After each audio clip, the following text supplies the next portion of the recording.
What's up guys, Nick here, and today we're going to be taking a look at the Moto G.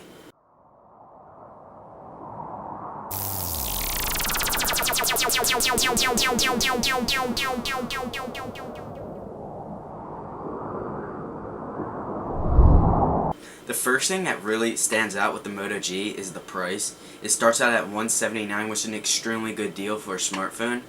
Since the price is so low, this means Motorola had to cut corners pretty much wherever possible to get this price down, and they did it pretty effectively. So we're going to take a look at what they did to make this phone so cheap, yet still a really nice phone to have.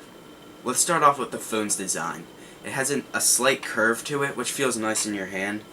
Another design feature of the Moto G is that the backplate can come off and you can exchange it for a different color one if you want some customization. With the Moto X, Motorola had Moto Maker, which let you customize your phone, but since they cut corners on this phone, that cost money and they couldn't do that, so the best they could do is let you change the backplate. When you take off this backplate, the first thing you'll see is the battery, which isn't removable, which is unfortunate. The battery is really good in my opinion. When I was using it, I usually could get through the day no problem. I'd usually have more than 50% or more than 60% most days. And that was really good for me considering most other phones, like an iPhone that I used to use, I would always have to charge it because it would be at like 10% by the time I got home from a long day at school or anything like that. Another thing you'll see inside the back, besides the battery, is a SIM card slot, which is obviously where you put your SIM card, and there's also no expandable storage, so you can't put a micro SD card in there for extra storage. Now let's move on to software. The Moto G runs Android 4.4 KitKat, which is really nice. Now let's get into the internals of this phone. There's a Snapdragon 400 quad-core processor and only 1GB of RAM. It is unfortunate there's only 1GB of RAM, and that is noticeable when doing heavy tasks on the phone, but it's still bearable and you could use it. You can still play most games, you can pretty much use any app, but if you are browsing the web, it seems like the display is ahead of the actual processing of the phone, meaning that you'll see kind of like a little delay in responsiveness, but not all the time, and if you can deal with that, it's a good phone. Now let's get into the display. It's a 4.5-inch LCD display, and it has a 720p resolution.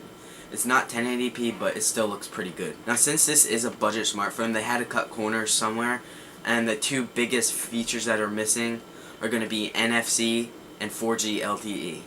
Now NFC isn't a huge deal. I mean, not too many people use it, but if you do use it, you might want to look into a different phone. A bigger deal for me would be there's no 4G LTE unless you buy the 4G LTE model, which is $220 compared to $180. For me, I use my data a lot when I'm on the road, and I don't like waiting that long. I like that fast speed, so that LTE would help a lot. But if you don't really need that LTE speed, the 3G should be fine for you. Since this phone is really cheap, they also had to cut down on the camera. It's only 5 megapixels, but I mean, if you're buying this phone, you're probably not buying it for a camera. The camera is good. It has an LED flash on the back, and you can get some good shots. It's good for just sending a quick picture to a friend or anything like that, but don't expect any like major details in your pictures.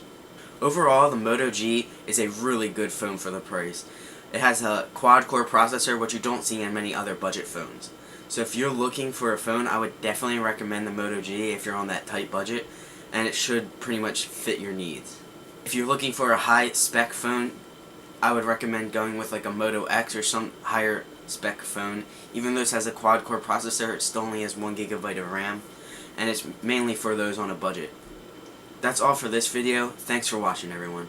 Peace.